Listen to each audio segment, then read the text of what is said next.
سب ډیویژن چې دی دغه مختلف چې دی فرانچایز هم دی دلته فوډ پوینټس هم دي او مغل بریاني د دې آیس کریم د دې فاسټ فوډ او د دې ډېر ښکلی چمن د دې فوټبال چې کوم د ټورنمنټ لپاره دوی ګراوند راخ کړی دی بیا د دوی د ناستې ځای ټول لا جواب دی او بیا د دوی خصوصا منیجر صاحب سهیل او د دوی دا ورکران دا ډېر مخلص هلکان دي د خپل کار سره د خپل ادارې سره ریلیټډ نو د مغل بریاني ټیسټ چې دی دا یو پیره ضرور چیک کوي بالکل د شینګردار د سټوپې سره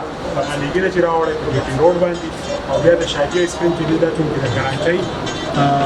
چې کوم د دې مشهور آیس کریم نو هغه تاسو نه سواد ته راوړي دي نو آیس کریمو لپاره شاجي یو پیره ستاسو خواته مننه جینه